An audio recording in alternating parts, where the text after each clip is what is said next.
allegiance to the flag of the United States of America and to the republic for which it stands, one nation, under God, indivisible, with liberty and justice for all.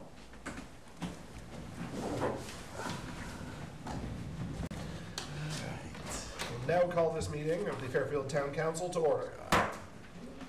The first order of business, public announcements. Details may be found at www.fairfieldme.com. Nomination papers are available on Monday, July 29th and are due on September 6th for the November municipal election. There are seats for Town Council, MSAD 49 School Board, and the Kennebec Water District. Summer concerts in the park are held each Friday from 6 to 7:30 p.m. from June through August. The second order of business is public hearings. Our only public hearing today is to hear from the public on a request from Sappi North America Incorporated for a renewal to operate a solid waste facility on company-owned land off Route 201 in the town of Fairfield. I declare this public hearing open. Is there anybody from the public who wishes to address us on that issue? I will recognize the gentleman. Would you care to go to the podium, please? Yeah, my name is Tom Griffin. I'm the environmental manager at the mill. I was thinking on the way over here, I think I've been coming here since 1982 when we first licensed the plant. I think I missed 1 or 2 years, usually for surgery or something like that. But yes, we're here to renew our landfill license. I think really I'm here to answer any questions you might have, but I think the only thing that you might be interested in is what's going on this summer. We're closing out, and landfill stuff is not that interesting, but anyway, we're closing out the number 5 and 6 landfill cells this summer. We've already started. It's going to be an intermediate cover. It's about 6.5 acres of landfill. And then in 2 years, we'll do the final cover, and we'll also close out the 2 abutting cells, 9 and 10. That's assuming that we still have the same landfill rates. We're always trying to reduce the landfill rate, so we might move it back another year. The landfill space is expensive, and to the extent we can, we try and minimize what's going in there.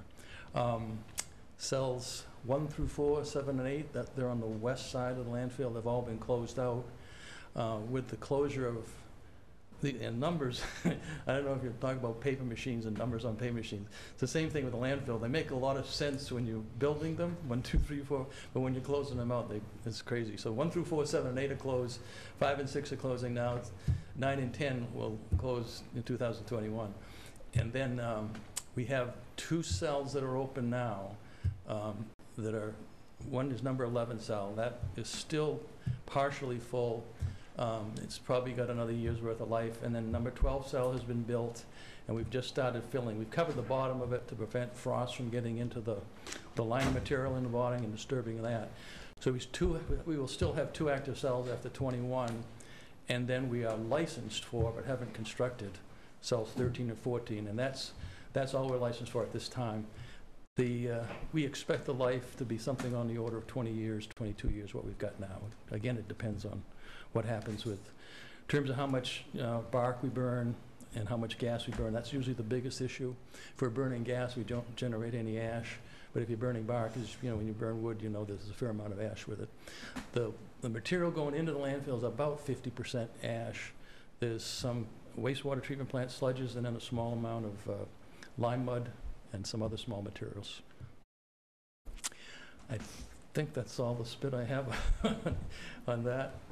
Do you have any questions?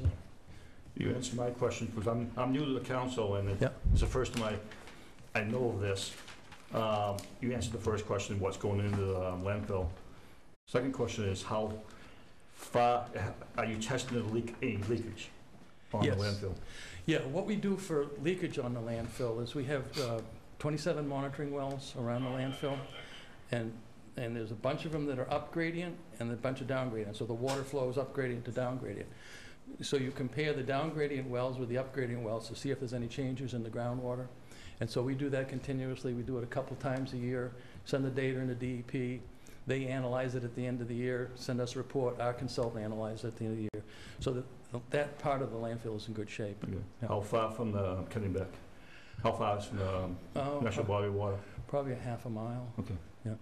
In your package, there's a, Yeah, I saw the topographical landmarks for the blue. I Yeah. saw the, I don't know if there's any little streams going through the landfill or what. So. yeah, there is it's a stormwater ditch. It doesn't always run water, but we also have out there a sedimentation pond, number 5 sedimentation pond. So any of the stormwater that comes off goes through that sedimentation pond to reduce the sediment. That part of the landfill discharges into another little stream that goes into Cragen Brook. We monitor Cragen Brook at the same time. We do upgradient upstream, downstream on Cragen Brook and send that data into DEP also. None of that goes in the Kennebec or? No, well, and then now that we've expanded to the east more, part of the landfill, around the landfill, goes to another sedimentation pond that goes through a little stream and then directly into the Kennebec. Yeah.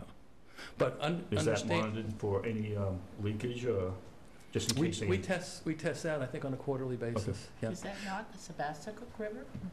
What's that? Is that not the Sebastopol River? No. We're upriver from here. No. Yeah. Up that way? Yeah. Because it merges too, right? Yeah.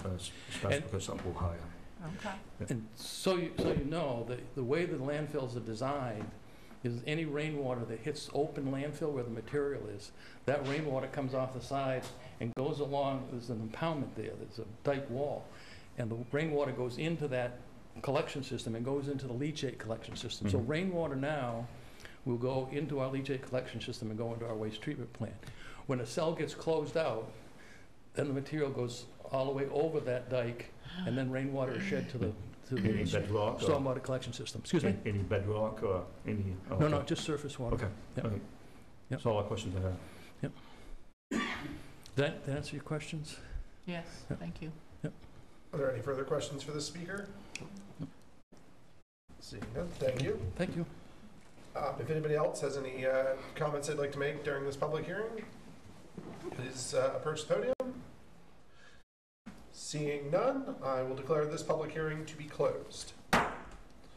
The third order of business are public comments. Members of the public may speak to the council on any item or reserve the right to speak on a specific item that is on the meeting agenda when the item is addressed. These comments are for up to 3 minutes for any member of the public who wishes to speak. Is there any member of the public who wishes to speak at this time? Seeing none, we will move on to our fourth order of business, our town manager's report.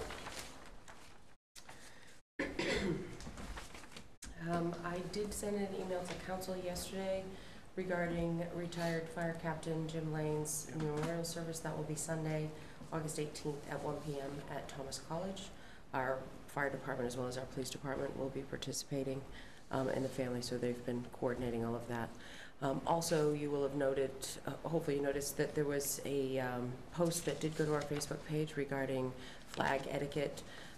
We were getting an awful lot of calls at the fire station, and there was a lot of social media traffic regarding what was perceived to be disgraceful conduct on behalf of our department for not putting the flags at half-staff. In fact, it was shocking how much they were inundated and how they were treated regarding this subject.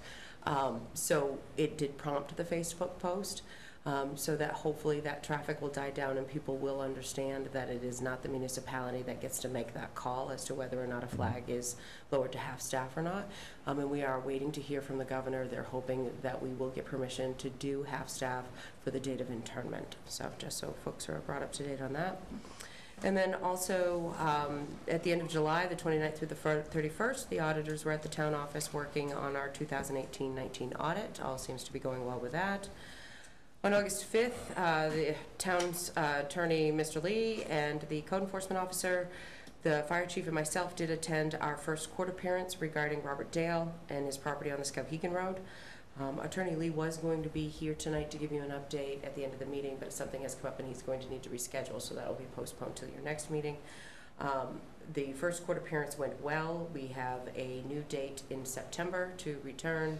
We are still waiting on word from A&E's The Hoarders as to whether or not they're going to proceed and how that will impact the court's judgment. So that piece, so the judge was agreeable for that. And then also, I did spend most of last week attending trainings at the Maintown City Managers New England Managers Institute. It was a great program this year, got a lot of ideas to come back with, things for some enhanced capital reserve planning, as well as some things that folks are doing in the southern part of the state regarding working towards partnering with each other for towards the opioid epidemic, and also some administrative training, leadership training that they're doing not only with businesses but also municipalities, so to help folks come into the municipal government world. So these were two big projects that a bunch of us brought back that we're thinking about working on towards in this region. So it was a good training, and that's it for me. Are there any other committees that wish to report at this time? Seeing none, we'll move on to the fifth order of business, to waive the reading of and accept the minutes as printed or amended for meeting number 2019-13 held on July 10th, 2019. So moved. Second. There's a motion and a second. Is there any discussion? Seeing none. All in favor? Any opposed? Any abstaining? That motion carries. The sixth order of business, treasurer's warrant, to approve the treasurer's warrant 9 in the amount of $1,034,170.74. So moved. Second. There's a motion and a second. Is there any discussion? Seeing none, all in favor? Any opposed? Any abstaining? That motion carries. To approve treasurer's warrant T1 in the amount of $5,300. So moved. Second. There's a motion and a second. Is there any discussion? Seeing none, all in favor? Any opposed? Any abstaining? That motion carries. Seventh order of business, to take action on the following items of business. Item number 19-75, ordered that the town council hereby approves an annual waste disposal permit for Sappi North America Incorporated landfill facility located on company-owned land off Route 201 in the town of Fairfield. So moved. Second. There's a motion and a second. Is there any discussion? And this is the routine renewal of this permit. Yes. And I will just, abundance of caution and diligence, simply ask, are we aware of any environmental or regulatory problems with this permit? None whatsoever. Excellent. All right. Any further discussion? Seeing none. All in favor? Any opposed? Any abstaining? The motion carries. I am going to take an item out of order. I'm going to move on to item number 19-79, order that the town council hereby confirms the town manager's appointment of Zachary Olivier as police patrol officer, police officer for the remainder of a one-year term to expire on the date and time of the town council organizational meeting in January 2020. So moved. Second. The motion and a second, and I will allow the chief to introduce our potential new police officer. Thank you very much. This is Zachary Olivier. He is a Fairfield resident, and I believe he's 27 years old. He was married on Saturday. Oh, Congratulations. Like I said, he is a Fairfield resident. He's a graduate of Carrabeck High School. He was the leader in our hiring process. Zachary is not yet a certified law enforcement officer. He will leave Monday morning and attend a 2-week school to get his Phase 2 certification. Once he obtains his Phase 2, he will begin the FTO process with our department, and that will take about 160 hours. So in about 7 weeks, he'll be certified to work on his own. You should see him in a cruiser in 2 weeks and a couple of days. We'll give him a few days off between his training. So if you'd like to approach to meet our council members. I see you, I see you having tractor work on the equipment. Yeah. That was me. Yeah. Was. That's all right. We've contemplated stealing them away till Public Works, so. Yeah, because you're working on my equipment. Congratulations on the Thank you way. very much. Thank you. Is this the one that hires from the restructuring from middle of the year, or? This is a replacement for an employee that retired. Okay, is that's what the second question yes. was. And we have one more retirement that's happening here very shortly. So we won't be up to full staff for probably another 2 or 3 months. Okay. Thank you. Thank you. Does anybody else have any questions for the chief or Mr. Olivier? No. Thank you. Welcome aboard. Thank you. See you around. Is there any further discussion? No. No. Seeing none, I'll call for a vote. All in favor of confirming the appointment?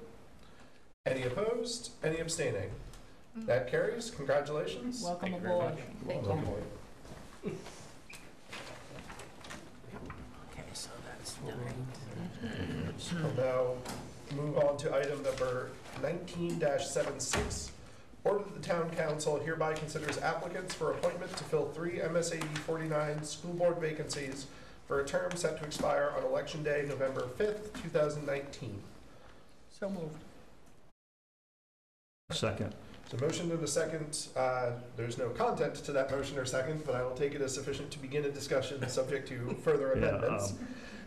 So at this point, I would say that I do have 2, possibly 3 now, just concerns about this item. Most obvious being that we do not have Councilwoman Chandler with us, and it has been my preference this year that we not take up major action items when the full council is not available for unexplained reasons. My 2 other concerns going into this: 1, the deadline for the applications was not actually set by the council at any point prior to it being published, and it wasn't announced at a public meeting. It was promulgated, but there was no formal announcement of it. And I just want, it occurred to me that it may be unfair to people who rely on our public announcements and watching our council meetings for the sort of information that they may not have been aware of the deadline. So should we table it until the next meeting? I think that might be wise, and I do appreciate that the applicants have come here tonight, probably fully expecting us to take this up, but I don't want there to be any cloud over anybody's appointment, no matter who may get appointed, and I certainly don't want to cut Councilwoman Chandler out of that discussion since we don't know why she's not here tonight. My only other concern was simply that after talking to the town manager, it wasn't clear to me that we had actually properly received the resignations at our last meeting when we voted to accept them, that they had not yet been transmitted to the school board, which is actually part of the procedure. And one wasn't signed until... Right, and one of them wasn't signed. So at this point, one thing I think we can do is actually take action now that the school board has forwarded the acknowledgement of the resignation. So we could take action to officially declare those vacancies and set another deadline for applications. Personally, I would recommend that we not push that deadline too far out, since we've already got several very well qualified applicants and we do need to get these positions filled. I think maybe another week would be sufficient. They'll give us a week to review the any additional applications and act at our next council meeting. Does anybody, would anybody like to make motions So to this moved. effect? Second. All right, so I'm going to take that as a motion to combined course of action here to formally accept the resignations that have been transmitted from the school board, is in this email, and to set a new deadline for receiving applications for August 21st. Is that acceptable? Yes. All right, is there any further discussion on that point? I'm just concerned of the 6 that we have in our packet. Yes. Are they have joined their packets yet for the election? Well, That's the... whether they go and get a packet for the election is up to them, and that is separate from their appointment.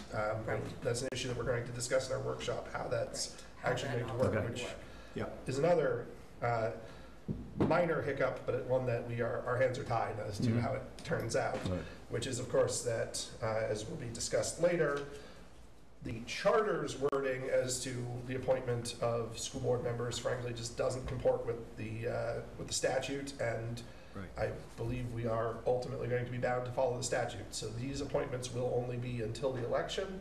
Anybody who wants to hold these seats past the election will have to stand for election. Is there any further discussion? No. Seeing none, I will take a vote on the motion to accept the resignations and to set a further deadline for applications for August 21st. So moved. All right, that's been moved and seconded. If there's no further discussion, all in favor? Okay. Any opposed? Any abstaining? I have to abstain because Yes. my, Thank you. So that carries. All right. And again, I want to thank everybody who did come here today for that issue. I know that it is, yes, Yeah, when would you anticipate the council taking action? I would anticipate we'll take action at our next meeting, which would be August 28th. And I would invite you all to come back. Like Please I do. said, Please do. I'm very grateful that you've put in this effort and come here tonight. I just would hate for there to be any question as to the validity of our Somebody's appointments today or any challenge from somebody who felt slighted by this process. Yeah, and it could happen too, so. Well, and just one point we wanted to make was that the date that was put in place was because, of course, remember, this was supposed to be topic of your discussion at your last meeting that you were supposed to have in July. Yes. And because we did not have that meeting, I made the decision, quite frankly, to go forward to try to get the advertisements out, to create a deadline, to at least have some semblance of a packet for you this evening if you felt comfortable doing that, or if not. So either way, I mean, this is, I think, a much better process, so to make sure people are definitely informed, and it is definitely a council's deadline, and there is no question for you. And again, we did not, it is not the council's place technically to receive the resignations, it is the school board, and we did finally, it wasn't until July 31st, actually, that we received recognition from the school board itself that those individuals had resigned.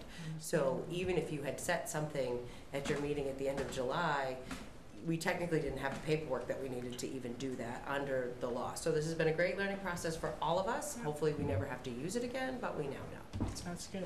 And I would say, I think your instinct to set a date to give us the opportunity to consider this meeting was a good instinct. It's simply not, the dominoes simply didn't line up correctly for us to do it tonight. So with that, I'll move on to item number 19-77. Ordered that the town council hereby approves the contract negotiated by the town manager for a new VoIP telephone system and maintenance agreement with Hotelco. So moved. second. There's a motion and a second. Is there any discussion? Can I tell you that the phones at Yes. the town office were turned on today? That's Are very they good. working well? Are they And working so well? far, they are working wonderfully. Good. The Yeah. entire, all town departments will be transferred over by the middle of July. I'm sorry, middle of September. I forget which July. month we're in. Middle of September.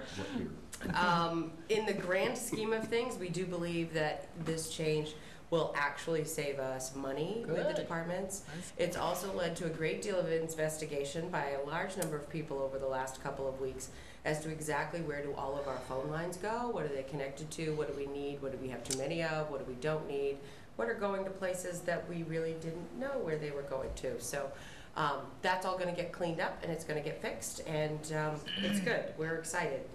I had a voicemail today. I was very excited about that. The small things that you miss, so. I That's guess good. my question for you is this something that is going to fit within the already approved budget, or is there going to be an alternate Definitely. funding mechanism for this? Definitely fit within the already approved budget. What ultimately is going to happen, so there's a minor install cost in some of our locations, and then there's a monthly fee.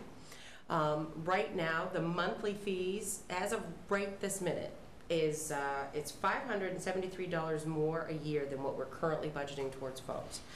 However, we spent more than $3,000 last year on maintenance for our phone system, which we will not incur because maintenance is included.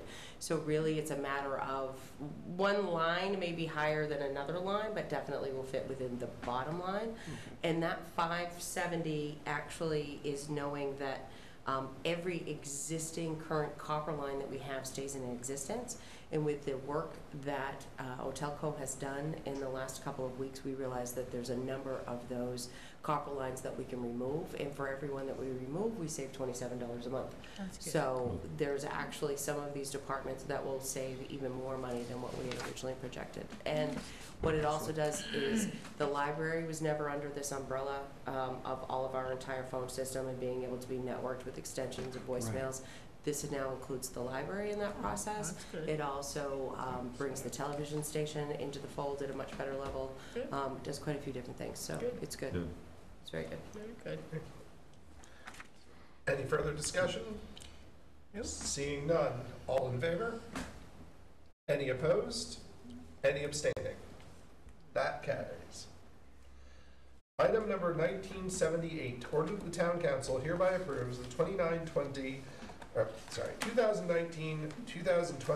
oh boy, funding for the Town of Fairfield Facade Improvement and Marketing Assistance Program in the amount of $30,000 to be expended from the Industrial Park and Natural Gas TIF. So moved. Second.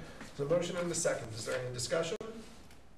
Is that for the whole year, or is it just a half year? So the first time we made the appropriation for this program was $30,000. We actually did that 2 years ago. We didn't spend any money in the first year. We have expensed, well, we haven't expensed, but we've approved projects for almost all of the original $30,000. So this would be a new round of available funds for projects for the next year. So it would be the whole year, not just 6 months. In fact, actually tonight on the warrant, our first refund is actually going out to the local electricians union. The repointing work for their building is complete. They've provided us all the proof they needed and the inspections we needed to do that, and so their refund is going out to them this evening. I'm just one question too, since I sit on this committee too, am I allowed to vote on this? Yes, because the committee itself is not a decision-making committee. All right. And just to clarify, for any residents who may be concerned about the sort of use of tax money, the funds in this TIF are in fact restricted to downtown development, correct? Well, not downtown development. TIF funds themselves are restricted to economic development or projects listed within the TIF district itself. And so this is coming out of money that is not available to the general fund for instance, offsetting taxation or other purposes. Absolutely right. Okay. Okay. Also too, this is open to just Marketing for the home-based businesses, correct? Or just So home-based businesses are eligible for marketing funds. All businesses in Fairfield are eligible for marketing and facade. okay. TIF funds can never be used for residential purposes. I knew that, so when I asked the question, so the other viewers That's perfect. understand that. Is there any further discussion? Seeing none, all in favor? Any opposed? Any abstaining? That carries. We'll move on to item number 19-80, order that the town council hereby votes and authorizes the town manager to cast the MMA ballot for officers and executive committee members. So moved. Second. So motion and a second. This is a sort of annual housekeeping item that we do that allows us to have a voice in MMA when they do all their various things on our behalf. So, is there any discussion? No. Seeing none, all in favor? Any opposed? Any abstaining? That motion carries. We'll now move on to the 8th order of business, council workshop and other business. Item number 1 is to discuss tax commitment. That's a great item. So this is here because with the delay in the passage of a school budget, we have not been able to do a tax commitment because in order to do a tax commitment, you must have certain pieces. One of them is the municipal expenditures, the county expenditures, and the school expenditures. So at this point, we have not done our tax commitment. Many folks have asked about the tax bill. We have put a notice out to let folks know as soon as those pieces come into play. However, the issue that we're facing, or could be facing soon, is that, one, what allows us to not have to commit taxes is the fact that we have a certain amount of funds in our undesignated fund balance. As we've stated many years at town meeting, the auditors always like you to have at least 3 months worth. So this scenario right now that we're currently in is a perfect example as to why you need 3 months worth of funds in your undesignated fund balance. So we do have the funds. We're not in danger of running out of funds at this point because in emergency situations we can draw on some of our investment accounts and then put those funds back afterwards. But the issue that has arisen is when your taxes are due and payable. So as of right now, the way that it's written in our town meeting article is that taxes are due and payable August 7th, which of course is beyond now, or 30 days from date of commitment. But your second payment and third and fourth payments are due on dates specific. So the second payment is due November 13th.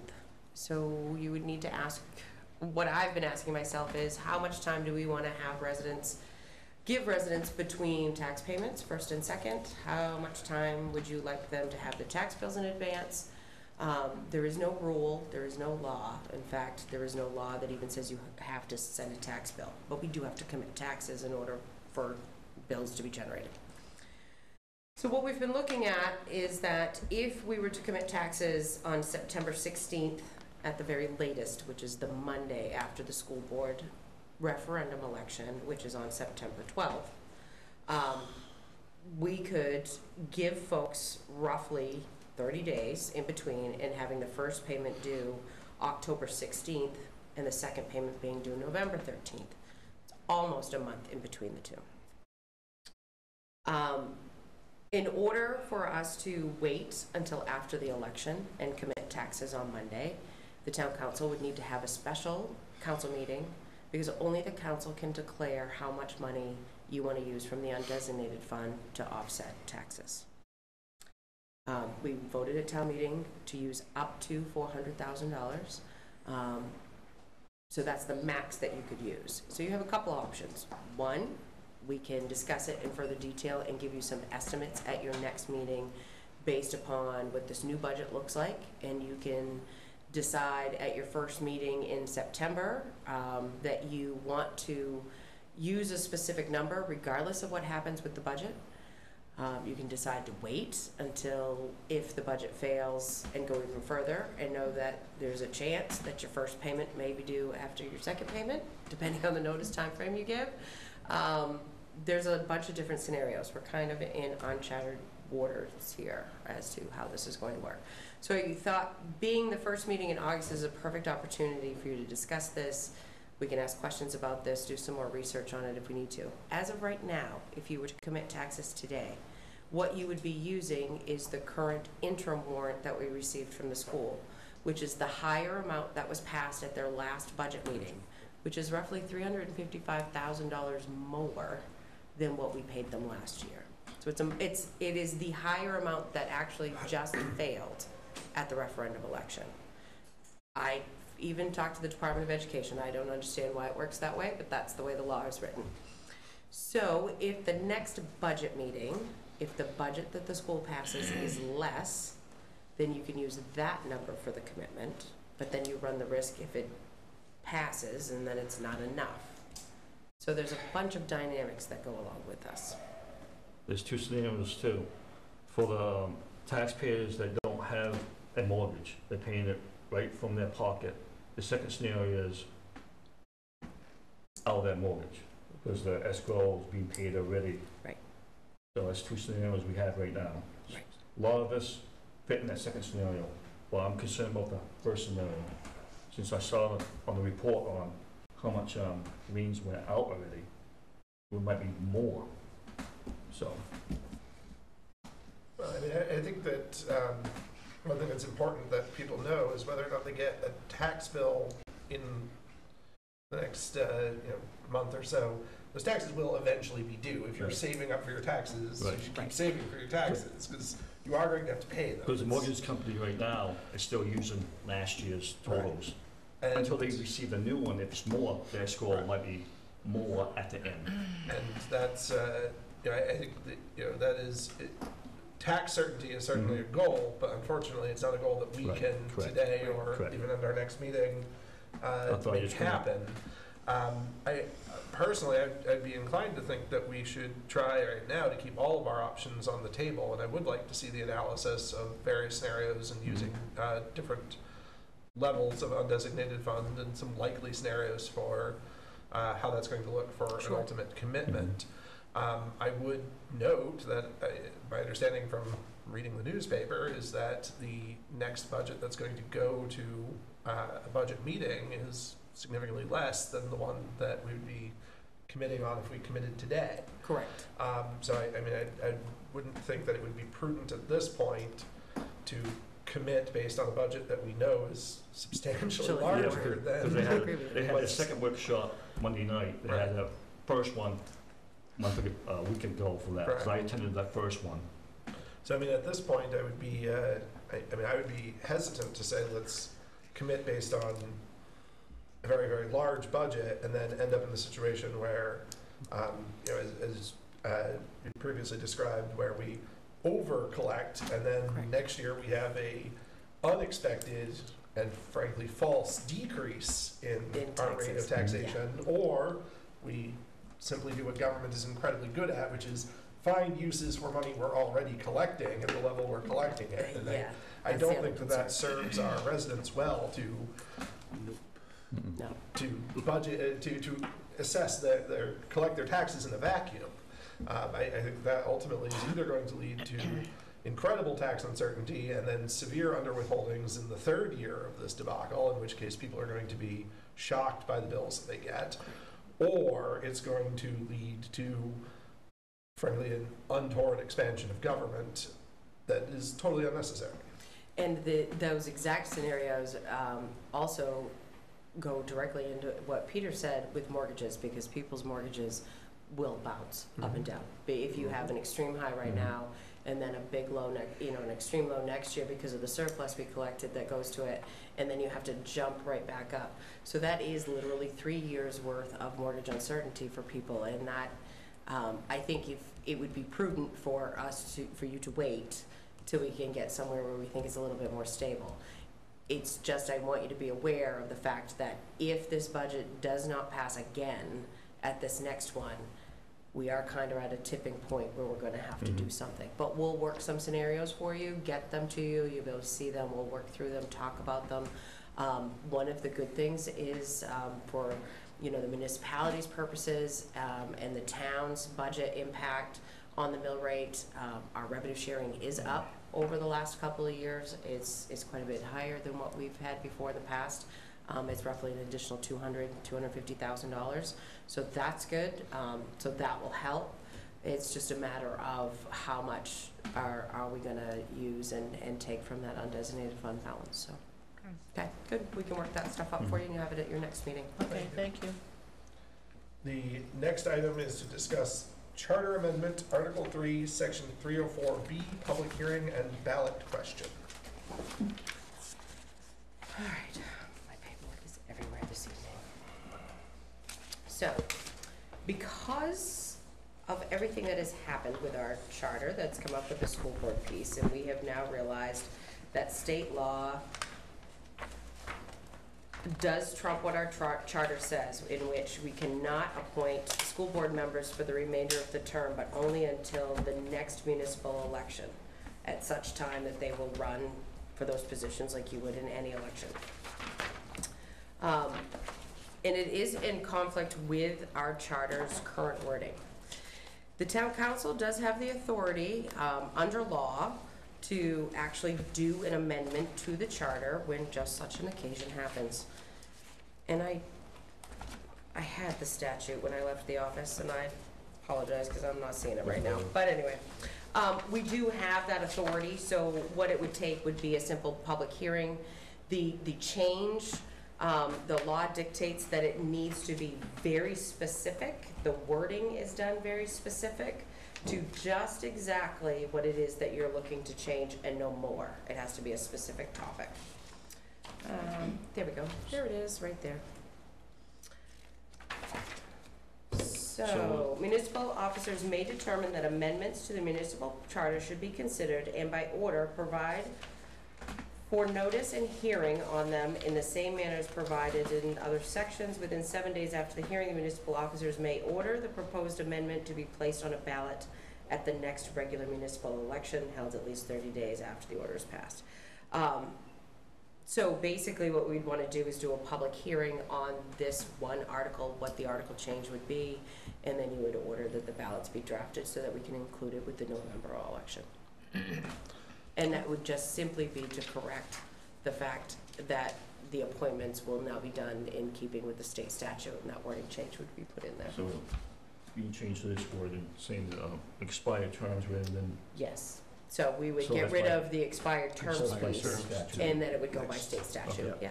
So there's a clause in our charter that says that whenever federal or state law is in contradiction to our charter. Federal or state law takes precedence, which is why that's the state law process is what we are currently using, and that we have to disregard what the charter says. But in the meantime, what we need to do is not expect that somebody's going to remember that every year after, all the time. We need to actually correct the charter. I would point out that but for this sort of renewed interest in the matter, we actually did have an interim school board member who would have otherwise served a very lengthy or potentially lengthy unexpired term in violation of the law had this not been brought to our attention. That is correct. So I think it is important that our charter is accurate because it can certainly affect the legitimacy of our public institutions going forward. And this is exactly the reason why, as you'll see, that there's 6 different openings for nomination papers for the next election. And because of the fact that our terms actually expire December 31st, is why there's a term for 56 days, which is the day after the election through December 31st. So it has created a rather interesting list of positions that are eligible for nomination this year, and throughout the course of all of this, it did evolve, and we've managed to figure out and get everything situated. Everything is easily correctable, and it'll all get fixed. Yeah, I guess I do have a question on that point then, because there's people who are going to serve, that unexpired term. Then what happens? Is that seat just vacant on January 1st, or is that person going to get to serve? No. So actually, that position, is the remainder of that term, which is that 56 days. But there's also a set of nomination papers available for the 3-year term that would pick up on January. It's actually a 3.5-year term that would pick up on January 1st in conjunction with that. Going to allow the person who gets on the ballot for the 56-day term to also run for that. Oh yes, most certainly. They can run for both of those. Just to make sure, because ordinarily you couldn't just. Yeah. So what you can't do, what you cannot do, is you can't run for the 56-day term and the 1.5-year term. Right. You can't serve both of those positions, but you can run for the longer length term and the shorter term. Okay. Just want to make sure that there's not somebody who's getting a diligent, member of the community who gets stuck with. There is nothing saying. Nothing else. There is nothing saying that is plausible. You don't inherently get the 3.5-year term if you get the 56. You do have to run for both. That's a legitimate question for the voters to decide who they want. That's But I just want to make sure that we're not procedurally disabling somebody from seeking a full term. You can do both. Okay. So, All right. So I think is there consensus to put this out for a public hearing and put it on the ballot in November to amend the charter? Yes. All right. Okay, we'll get that That's done. what we will do. And we're now on to discuss other council business. I'll start with you, Mr. Lawrence. I want to just send my condolences to the Lane family for their loss. I know Jim too and the whole family for years. So that was a great shock when I heard his passing. So that's it.